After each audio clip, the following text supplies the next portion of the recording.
And we are live Saturday, 4 p.m. UK. Welcome back. Seller Sessions daily, each and every day, whilst on lockdown. This week, Women in Amazon Part 4. I have Joanna Webster, Nicole Parr, and Michelle Venton with me today. How you doing, guys? Great. Good. Thank you. Good, thanks, Danny. Excellent. Going to go around the room. Can we start with Joanna? Can you give us a bit of background on yourself, what you do, etc., please? Sure. Yeah. By all means, call me Jo. Jo, yeah, sorry. We're friends, yeah. Yeah. So I've been online on Amazon since 2014 when I started the business when I had a 2-year-old. Yeah. That naturally led to the baby category because I was buying off Amazon like a crazy lady. We now have a 7-figure business with my husband, Anthony Webster, and we run that together from home. Yeah. He was able to leave his job a few years ago now to help kick it off further. His background is in e-commerce. And, yeah, we sell just baby items online at the moment, UK, Europe, and US. And currently just trying to work off Amazon at the moment and try and grow the website. So that's where we are currently. Excellent. And over to you, Nicole. Can you hear us, Nicole? Hi. So we need your microphone. There you are. Yes, I can. Can you hear me? Yep, got you now. Sorry. So I work with my husband. Great. So we are a team. We started selling on Amazon in 2015. We're in the sports and outdoors category. And what else can I tell you? Yes, we are in most of our business is in the States, then Germany, then the UK, and then we have I think we're on most of the platforms except for Singapore and Japan. We also have our own web sales, which is relatively small, but currently with COVID-19, we see a lot of extra sales coming through the website. Yeah. And similarly to Jo, we are also looking outside on other e-commerce platforms now and fulfilling those as well. So that's all things branching out.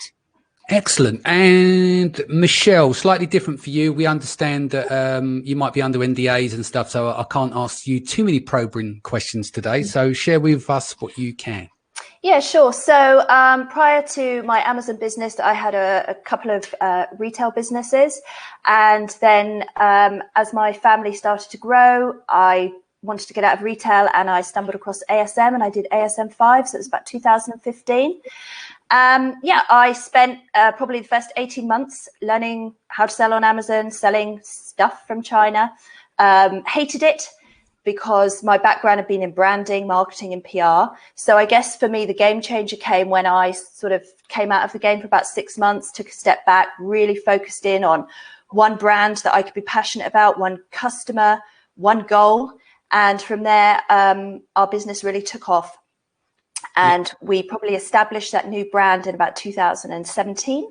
And in 2019, we exited our brand for a 7-figure sum. So now I am sitting back a little bit, taking stock of everything we've achieved, taking stock of the lessons we've learned and working out our plan from here on. Yeah, so it's nice. You put a bit of legacy money in the bank and now it's time to have a think. You can take a break, take a view and see what your next challenge is going to be, yeah?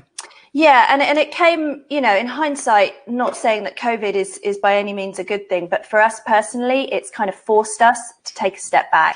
Yeah. And not rush into anything and not go full steam ahead, which I can tend to do. So it's kind of put the brakes on for a little bit, which is no bad thing. Cool. What I like to always start with is just to rewind the clock and just go back to when this whole thing broke.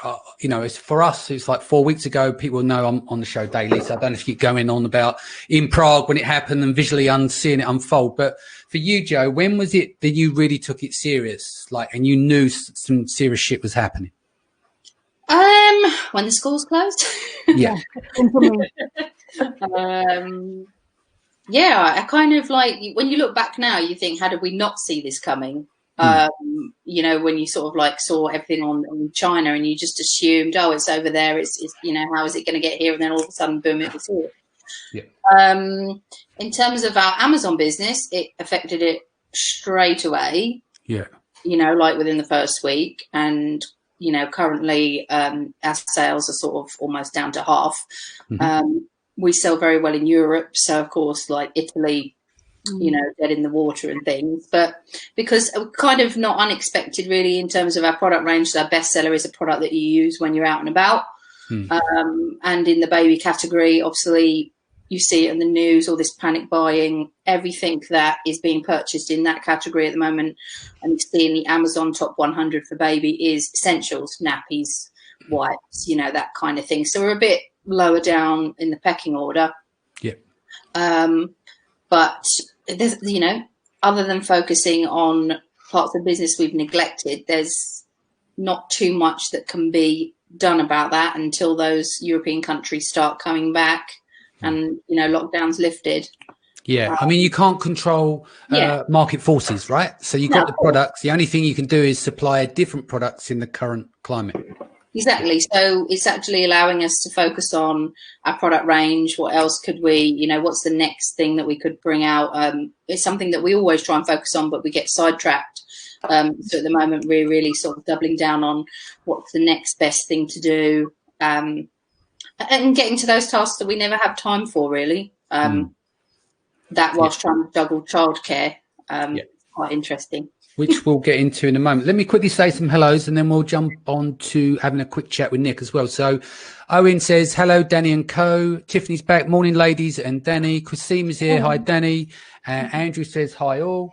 Russell's joined the stream here. Jose, Alessandra. Who else have we got here? Andrew, welcome back. Michael, welcome back. Dan Venton, I think someone might know Dan Venton. He's on the call here as well. He should be looking after the kids. He should be looking after the kids. Hey, guys, hope you're well. Right, so, Nick, slightly different for you in the area that you are, and it affects people differently. I'm in non-essentials as well, so I've had an impact on mine, but I've got 3 businesses, so that allows me to juggle things around, right? Like Joe, I don't know if you've only got the one, so you have to make adjustments there. And then obviously with Michelle, you've exited, so that makes things a little bit easier for you. Nick, tell me about what's going on with you. So we've gone crazy. So even though we're not in an essentials category, we still provide people with the opportunity to do a sport that they love and they would like to have all the equipment possible. So the lockdown for us has, and being on Amazon, selling on Amazon, where you still get your deliveries, has been amazing for us. And very grateful, but we just completely, when it first hit, you have all the different scenarios you're going through, what's happening, if people then, get laid off, terrible things happening at the same time. So what we did in the beginning, we straight away went with all our different factories, one-to-one calls every day. This is the situation today. This is what we can do. This is where we need your help on. We may need you to hold any new products that we said we're going to be purchasing. But we are just going to be focusing on our core business that we've got now and really making sure we're getting those products coming in and doing a lot more customer service.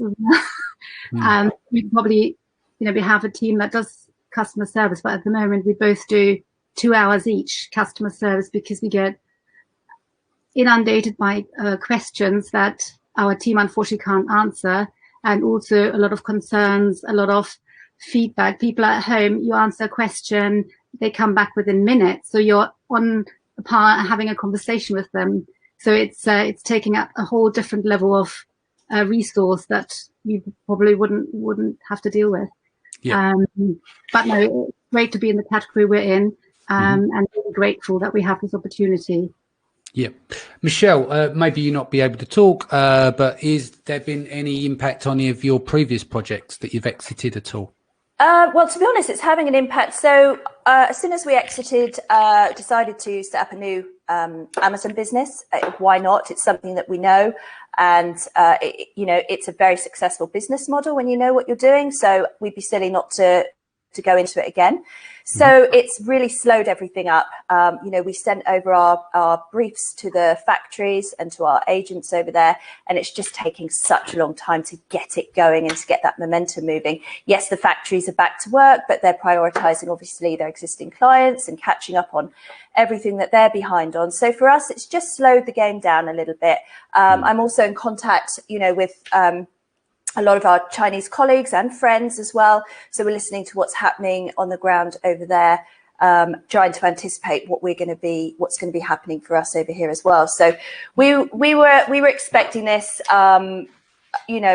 quite a way in advance. I speak to my Chinese colleagues every day and my friends over in China every day. We were sending them face masks when they were desperate for face masks. And ironically, about 2 weeks ago, they sent us a shipment of face masks as well over here. So, I think more than anything, it's strengthened our relationships with not only our suppliers, but our sourcing agents, everybody on the ground over there. The human element has come into our relationship a lot more over the last couple of months. And I think we're all going to benefit from that hugely. Indeed. Jamie says, morning, Danny. Morning, ladies. Thanks again, mate. And Owen's asked a question to Joe. Do Amazon make you use FN SKU barcodes instead of manufacturer barcodes because you're in the baby category? Ooh, I believe we do use FNSQ. That would be, and they could answer that. But yeah, we do a lot of labelling. Yeah, cool. Going back to Michelle, just a quick one. You breached on earlier on. You said you hated Amazon at first, and you're a branding person. What's the most interesting about that? Like for most people that reached 8 figures, they're generally more technical. I found, it's more analysis, it's more data driven, it's more about ranking and everything else. But you blew that playbook away, didn't you? And you just went after brand. Do you want to go into? Yeah, now you see, I would dispute that, because the people I speak to that have had tremendous success have maybe who was in this game, maybe, I'm talking ASM 1, ASM 2, ASM 3. Yeah. Perhaps they were the ones that were having fast success using, using different methods. But now when I look at the people who are doing, 7 figures, 8 figures, they are the ones that their business is being driven by that branding, by knowing. Oh, yeah, no, they get to branding, but you saying that you hate the technical, geeky side. The data, but you meant, yeah. Yeah, I know fundamentally what my key metrics are. I know I have to have data. I know I need to rely on it, but I know what data I need to rely on, and the rest of it, I just don't focus on at all. Yeah. And you can, and I really would turn off. I wouldn't even take it in if I was listening to some of that really in-depth, nerdy data algorithm stuff. I rely on my network. Yeah, I know. Yeah. I can see your eyes just going over. Yeah, well, I think it's, you play to your strengths, and, that's why it's so valuable to have a network around you, because my strength isn't that. So I rely on people like you to, keep me ahead of the game in that respect. And then you guys can lean on perhaps some of us that are more brand centric and come from that side. Well, that's what's going to stay as well. Do you think as well, without breaking up the sexes, but do you think from a point of view is that the branding aspect is more led by women, the gentle touch, the more persuasive, the more, what's the word? It's not the steady flow, steady wins the race. Do you know what I mean? I find that I've observed this, and I may be wrong. I think women, for me personally, are far superior at branding to men. Yeah, I think because branding is all about emotions, and again, not to be gender specific, but women perhaps can tap into those emotions more than the men can. Yeah. But that said, I've got a lot of male colleagues in this game who have got strong brands, but perhaps it's something they're passionate about, so that's led them down that route, or they've just managed to find a brand, possibly by luck, by trying a SKU out that's just got traction, and then they can really start to come down that route using the data as well. But yes, overall, I would say it comes easier to the females. Okay, so you've got partners, Nicole and Joe. You both got partners. Who is the leaders in your business? Who leans heaviest on brand side in the partnership? Chris, I'd say Chris, because it's our target customer. He is our target customer. Michelle, we are, it started off with building a brand. So literally from day one, we build a Facebook following. We have 83,000 on Instagram. We have a YouTube channel. We're now dabbling on Pinterest because certain elements are working well on Pinterest. But that's all because we know who our target customer is and how we target them on Facebook through ads, launching new products. We can launch quickly. Because we can tap into those customers and we know what they're looking for, and being at a higher price point of product that they're looking for, gives us a real edge. So I definitely say for us, we were both quite marketing orientated, but definitely our brand is down to Chris, really. Okay, so basically he's your avatar. He goes out, he uses all the items anyway that you sell. So he knows intimately every product, why you're launching, the changes that you're making and everything else. Joe, same question to you, sorry, because we're all kind of talking over each other. Who leads branding on your side of the business? Myself, although obviously, and gets, everything's back and forth, and we, sound check everything and sanity check it. And it's just, it's definitely myself. Obviously went into the baby category, and I started the business because I had a 2-year-old. And then I went on to have another child, and sort of held the fort down. And it's just because I'm in that mindset. I still have friends that are having babies at the moment. And with platforms like Instagram, I'm still very much in contact with influencers and people that tell me what they want. And I've still got that insight, even though my children are now slightly older, nearly 4, nearly 8. I can still tap into that mindset of the mum, because I've been that mum that needs that product. And I think that's really helped us. Do you think there's going to be an explosion of babies now everyone's on lockdown? Well, yeah. Not from us. We're done. Yeah. But I really think so. I mean, was it yourself or someone I read on Facebook today said, the boom of divorces, boom of babies, boom of this and that, and mental health issues. I mean, obviously, we've had a couple of friends and colleagues in this business that have said, look, just batten down, just hold on and ride this out if you can, and, get those products lined up, which is, what we're focusing on right now. And in 9 months' time, it should go crazy. So look, December and January babies, yeah. Okay, let's switch up a bit. So what are you guys, we'll go around the room, what are you working on now? Because obviously there's these, I think that people in different stages, either they're sitting back, they're a little bit fearful, they're a little bit frozen, a little bit unsure what to do, they're waiting for the curve to come down, they don't know what to do next, so they're kind of stuck in between launching stuff, not launching stuff. And if we start with you, Nick, what are you guys working towards at the moment? Do you have a plan where you're going, okay, we're working to Q4, or we're looking to Jan next year and we're going to do this? I know you mentioned about off Amazon activities are taken off. What's been under the planning for you guys with what you can reveal over the last 4 weeks? So instead of going on to other online platforms like Walmart and eBay, in, 6 to 9 months, we are focusing on the next few weeks. So that's completely changed over, as well as we are selling out so quickly. And in Europe, we can't replenish quickly enough because some of the ASINs are blocked from being, we can't send them in because they're not essential items. So we've had a project going last week together with a friend of mine and our freight forwarder of finding 3PLs to do FBM everywhere worldwide, FBM, and then also to do different platforms and our web delivery, because currently our web gets fulfilled by Amazon and our web orders in the States go out quickly, but in the UK it's like 3 weeks, 4 weeks. So that's not a great experience for the customer. So really we want to get our web orders out there through 3PL, as well as having the opportunity of doing FBM and then moving on to other platforms. So we were going to double our SKU count this year with new products all lined up, but instead we're just trying to get more products in, because the last 2 weeks we do about 4 times what we normally do at this time of year. Yeah, makes sense. Just getting the products produced and shipped and into the store. Makes sense. Michelle, what are you up to at the moment? Yeah, so we're in an incredibly privileged position, obviously having just exited. But in a way, I feel like a novice all over again. So I'm learning. I'm devouring podcasts at the moment. I'm devouring ebooks and audiobooks. I need to learn everything. Everything to do with, what do we do now? Now we've taken that money off the table, about wealth management, about real estate, about portfolio income, increasing your assets. We really need to stabilize it now. And And there's a lot to learn. You know, my head's been in the Amazon game for the last 5 years. It's quite hard to come out of it. And equally, we've got 2 new brands that we want to start on Amazon, but opening up a Seller Central account again for the first time in 5 years. Wow, that was an eye-opener.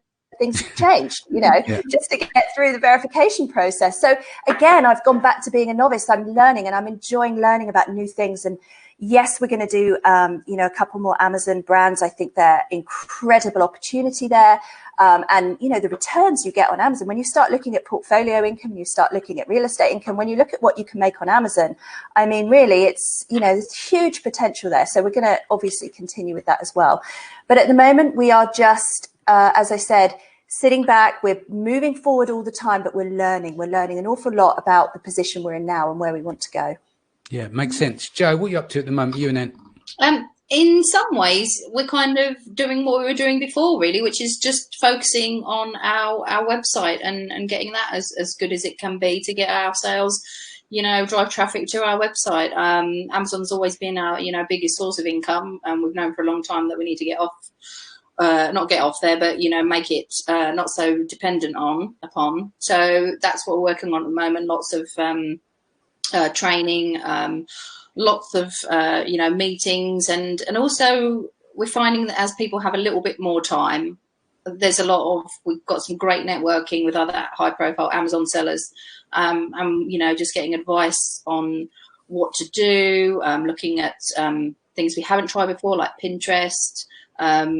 And also in terms of, for us, we've always wanted to roll out more products, and we've had little setbacks within the last sort of 6 months that have stopped us moving forward. But it's just cracking on, really, because if that baby boom does come, we want to take advantage of it. Yeah, that makes sense. Has any of you guys had a rethink? Not necessarily unique, because obviously it's been booming for you guys. But thinking about having a different approach to product research and sourcing based on things like the pandemic. Has it made you think about more essential goods, or are you still bullish on what you're doing? I'll go for Michelle first. No, because the way I started my brand, a bit like Chris, Nicole's husband, I have to feel a brand. I almost have it in my gut that this is something I'm going to be passionate about, and it starts very much from that conception idea. I don't do product research looking, you know, at all of the data, using all of the tools, trying to find something, a product that I can sell and capitalize on something like this. So that's never how I would start my search process anyway. I fundamentally have to find a brand that I can be passionate about, that I can see longevity for, that I can see multiple SKUs for, but one audience, one customer, one avatar. And then I validate that by looking at the tools, the you know, the keyword research, what's going on Amazon. Yeah. So for me, something like this, yeah, you can have those moments when you think, oh, wouldn't it be lucky to be selling something like this in a market like, you know, like we're experienced, but it would never drive me to start something. I'm much more in tune with it emotionally, long term, and I have to feel it. So it wouldn't, you know, apart from thinking, oh, you know, they're in a great market at this point, you know, aren't they doing well? Or, you know, wouldn't it be good to be selling such and such? It doesn't go beyond that for me. Yeah. So basically data comes second. You just get a feel and get a steer on stuff, come up with a concept, and then you go, oh, is there any data for this? What level of demand do I understand my customer? Absolutely. You know, I've had lots of ideas where I think, God, I could make a really solid brand on that. I can see it on Amazon now. I can see it on the shelves in retail. I just get a feel for it. I know who the customer would be. I know what my branding would look like. I know what my message would be like. It's all there. And when I've got that and I feel it's got some depth to it, then I will go on. And if the keywords say, nah, it's a great brand idea, but no one looks for this online, they're still looking for it in the garden centres or, you know, in the retail shops, then I don't go any further. But I always come up with that first, and then I validate it. And if the validation is there, then we can move ahead. Yeah, that makes sense. That's kind of what Jamie's saying here is, Michelle, does your product selection process look differently now, starting over compared to how you were when you added products to your existing brands? Are you looking at the data a little bit more now? So you kind of answered that question. Yeah. So obviously I stumbled across my original brand when I was selling random stuff from China. And I just suddenly got a SKU that I thought, wow, you know, not only is this selling well, but I can really start to brand this. So that kind of evolved naturally. And then I would use the data to evolve that brand. But now, as I said, fundamentally, when I'm looking to start over again, I'm looking at what's out there in the shops, what's out there that, you know, was selling well at retail, but now they've gone into liquidation because people are looking for it online. I'm looking for what else is selling online, but possibly off of Amazon. I'm looking on Pinterest. I'm looking on Instagram. Anything that I can relate to that I think is brandable and that I can talk to that customer, and there's demand for it on Amazon, then that's where I'll start. Yeah, makes sense. Joe, anything you want to add here? No, Michelle said it perfectly, really. I think to be invested in that niche, it's definitely something that needs emotion, and you can see it all. Like I can, you know, I don't want to leave our particular niche. I'm heavily invested in sort of the mum side of things and helping them, and to be able to, you know, there's amazing research you can get from just talking to mums about what they need, what they want, and then of course you then go and check it with the keywords and the analysis. I haven't thought about what anyone else is really selling and jumping on that and diverting away from what we're doing, other than being, you know, really happy for people that are in like supplements and outdoor products and things. You know, it's you can't predict these things. You know, there's still so much that we want to do. We'll just keep moving forward, and there's just so much we want to do within our niche that I can't see us ditching it just to, you know, hijack onto this whole situation. Cool. Just going to quickly say some hellos. Holly here said my favourite ladies. Kim Forge joined us. Kat has joined us. Michael's here. Holly's here, of course. Florence here as well. Mark Steer, Daniel Tan. Hello, guys. Hope you're well. Eric Payne. Hope you're well, brother. I haven't seen you for a while. Graham is here as well. Yeah, so look, you've even got some love arts here. Look, my favourite label. She likes you so much she said it twice. Okay, so be good to speak about. Nix, we'll start with you and go back round the room. Let's talk social media, because you've got a massive presence with your business. You've got a big Instagram following. And obviously you can get so tunnel vision on Amazon. But it's pretty impressive. Is it 85,000 or something in terms of... 83, so just below. I'm hoping you're Sorry, excuse my I'm terrible. 83,000. Come on, Dan, get it right. Yeah, talk to me how you built that, because that's an incredible, impressive figure, especially as they're not all bots, right? You didn't pay like $5 on the. No, I'm joking. Yeah, go on. Yeah. Tell me about it. So I think we have a very strong imagery. So we do take lots of photos. We work with people that love what they do, and they're great at it. So we've got a social media person dedicated to running the social media now. And it, you know, we're always trying different things, new things. We do competitions. We do, what else do we do? We do caption contests. We do engagements with our customers. You know, what color would you like for the next product? Would you like this color, that color? So we do get a lot of engagement there, and sharing off their experiences and their stories when they're doing what they love doing. Yeah. So, but imagery for Instagram is obviously key, and having someone that is in that niche that knows how to talk to those people, or that avatar, I should say. But would you say with is it because you need a lot of products to really get going, you know, your social media account? If you've got an array of products, you've got plenty to talk about.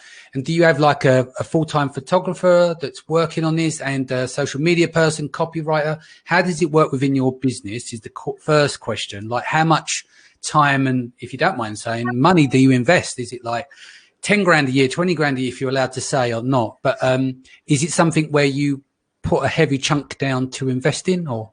Yeah, yes, definitely. We have, so we work with freelancers and self-employed people who are amazing at what they do. And some of it, we've been very lucky to find the people that work with us.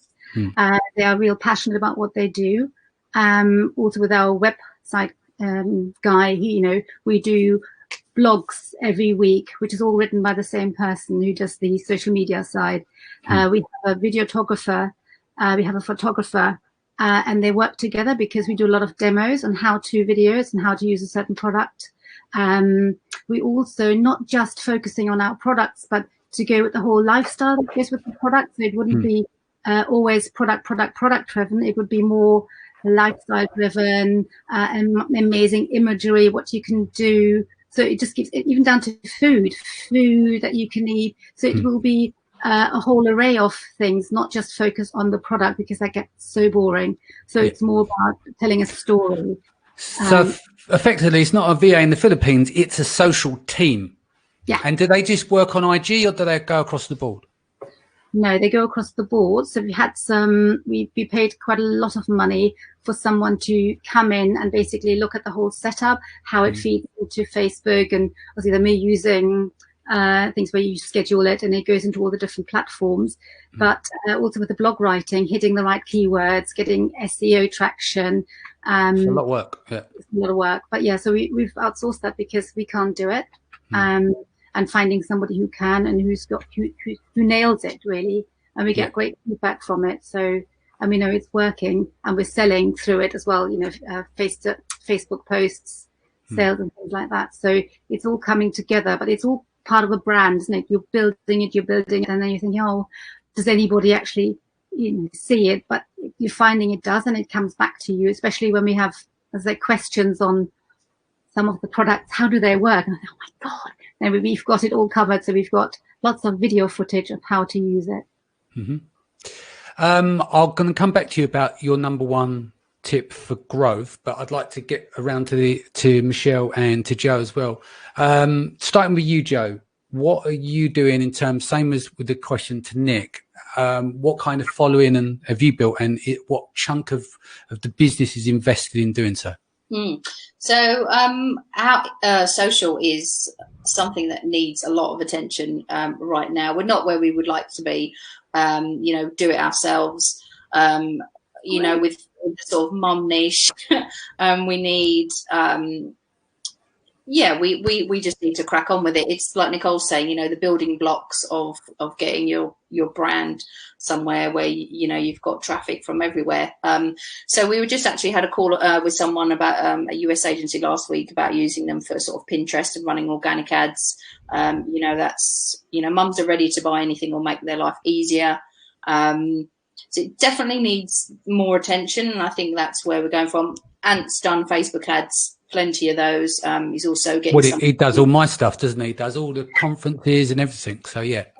Yeah, bless him. Yeah, he does, and he's happy to do that. So it's taken him a few years to master those Facebook ads. And he does well with it. So for me, it's for me now to take forward like the Pinterest that mums are scrolling through on their phone, and keep going with the Instagram, which I only really started about 15 months ago. So yeah, it could do with a bit of a oomph. Michelle, obviously it's past tense now, but I know that you spent a lot of time around your social team, did you? Oh yeah, social media was huge for us. We were one of the first to start using ManyChat. So that's way back before it was even a word.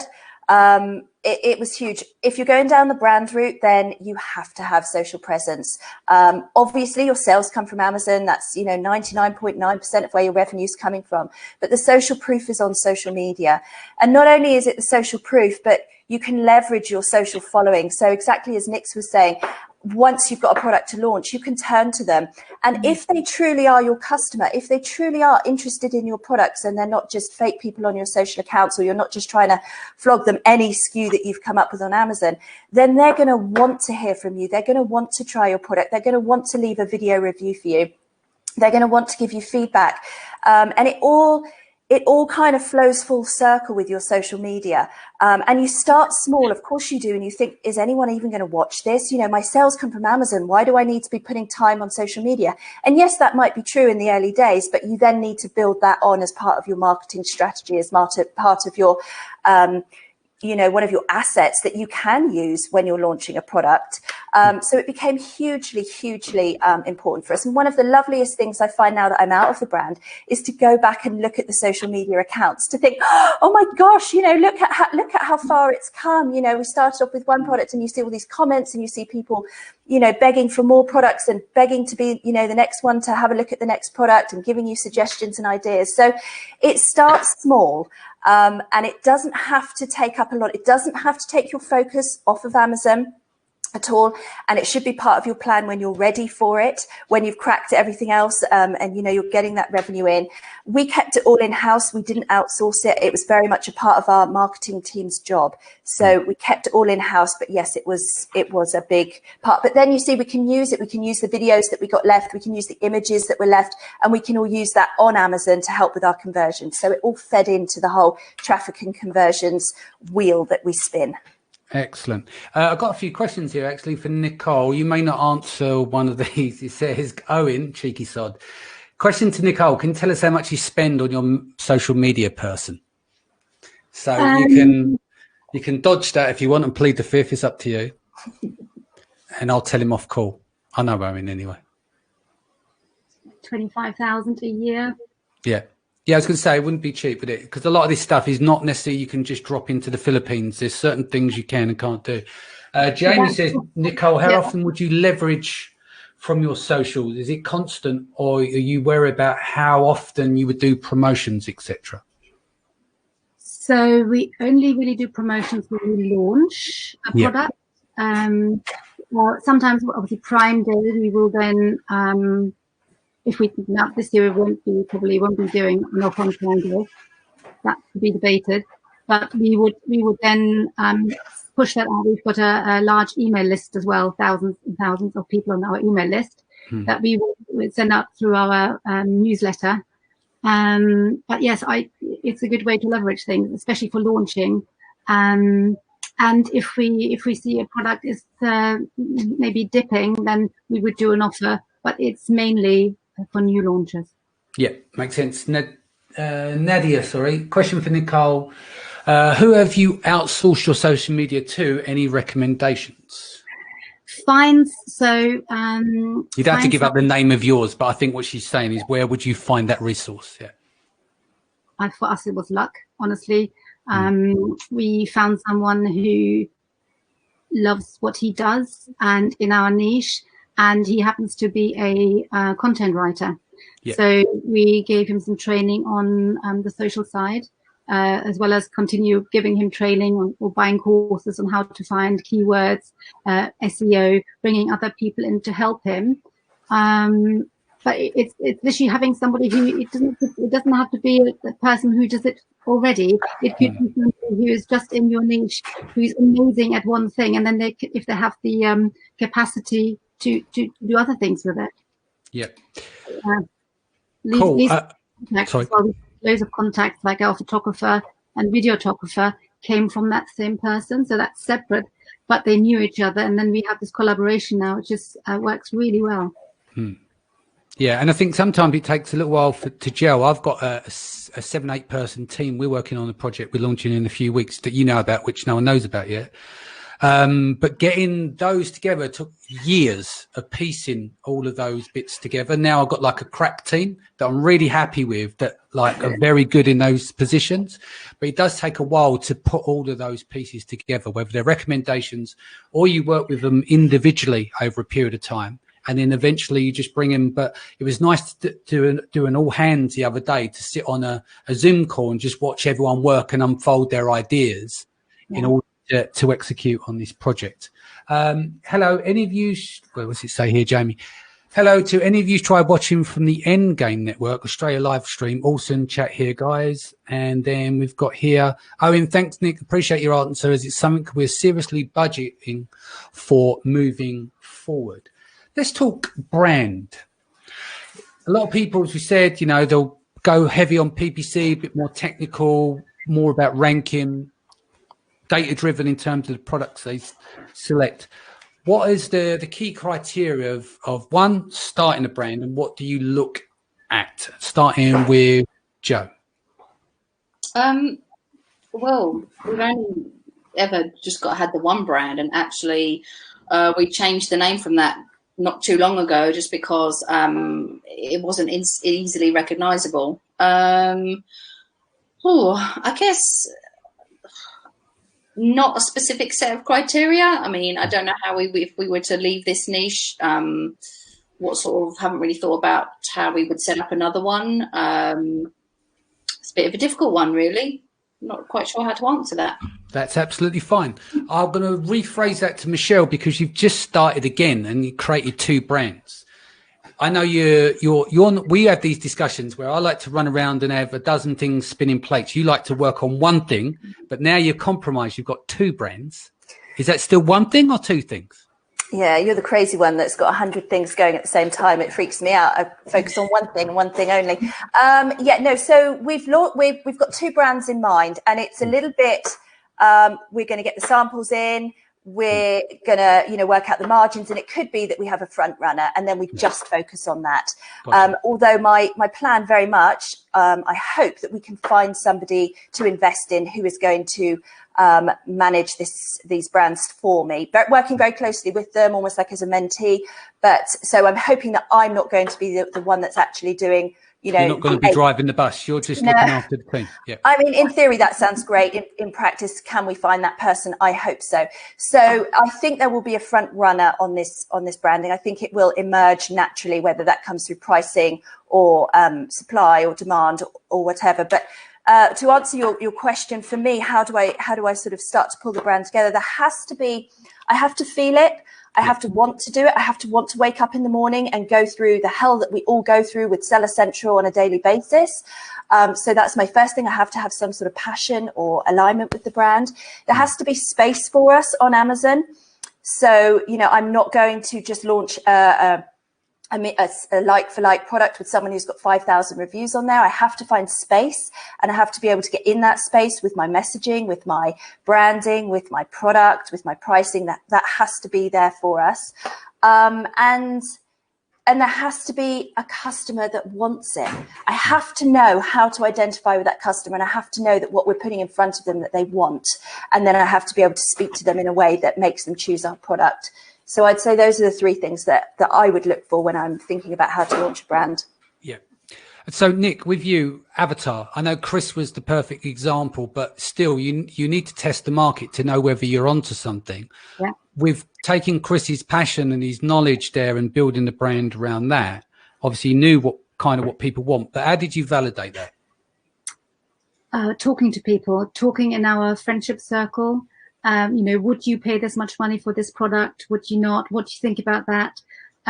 Was it out in the market? So I think because our first product was slightly different to what you can get out there, and we have made 3 iterations on it since, but it was slightly different. So we were, very lucky. We could have started off with another product and might not be sitting here today. So a little bit of luck definitely plays part in it as well. Choosing the right product. Having amazing suppliers that you work with and they understand your business. I think it's easy for me to say that now because they know how much volume we can push their way. But in the beginning, when you're just starting out and you're sending emails, very difficult to make them understand, you're serious, you want to make this work.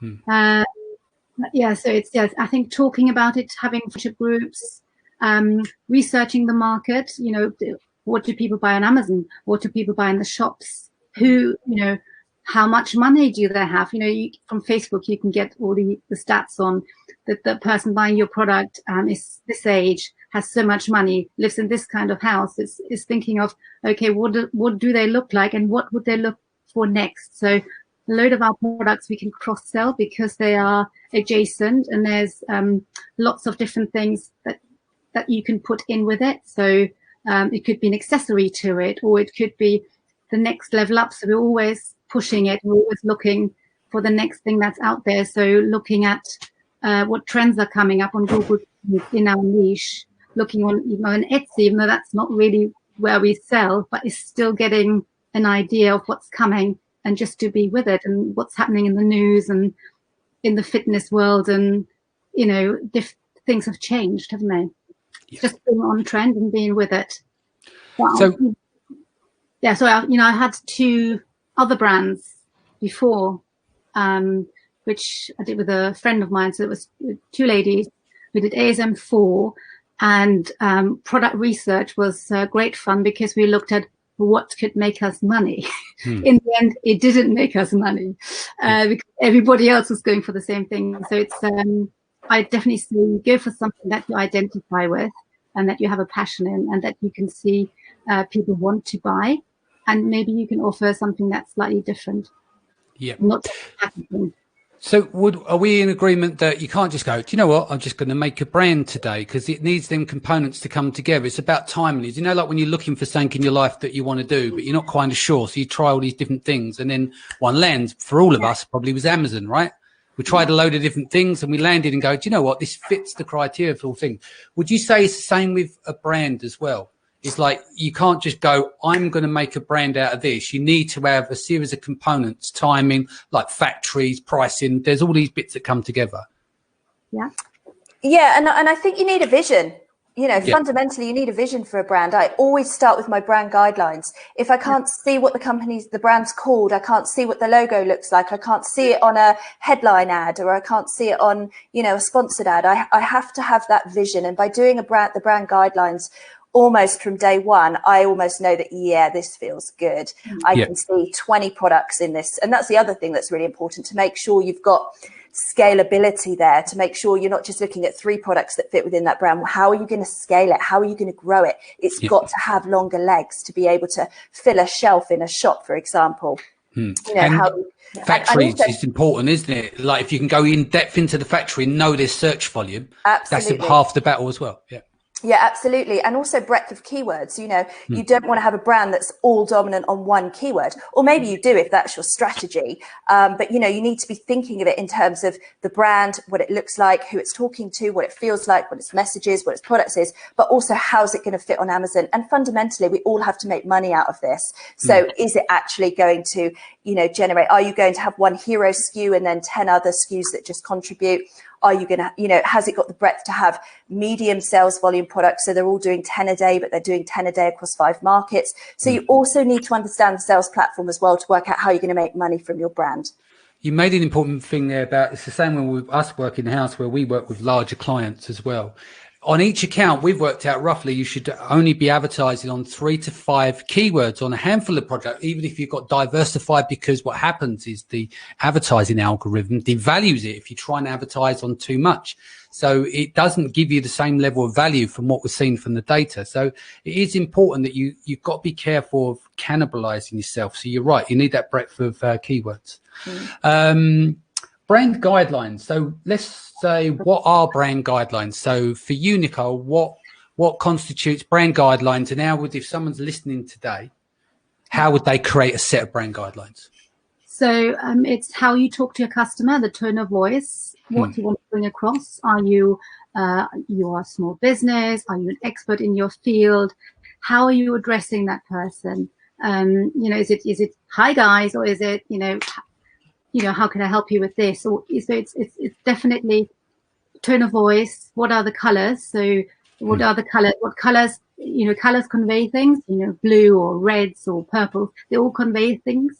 So looking at, from the logo, how does it look? Making sure you have the right typeface. So if somebody comes into your organization, you can hand over the link and they can look it up and they can literally learn within 20 minutes how to deal with the brand, what the brand stands for, what the values are, what you're trying to achieve. So it all goes in there, down to the nitty-gritty, to the font and things like that. But it has got the strategy and where we want to be and how we want to position ourselves to our customer. And I think that covers it. I'll have to check. It's quite a big document. Yes. Same question. If you can fill any gaps there, Joe, is there anything missing on the brand guideline? Is Nick's pretty much covered it? That was an awesome answer. I just think, like, just positioning yourselves, you know, is someone going to look at you and does your brand, do you even look like a brand that would typically be in that niche? You know, you don't want to be the same as everyone else, but, you know, do you look like you could be a baby brand or a gardening brand or, you know, like, you don't want to send mixed messages. So yeah, it's that, again, that's what I mentioned earlier. That's part of the reason we changed our brand name, because it just didn't sound, you know, we've actually got the word baby in the brand now, which, you know, is huge. So, but equally, when you've got the name baby in the brand, sometimes it's hard to trademark as well, because it crosses other classes. Sometimes it's good.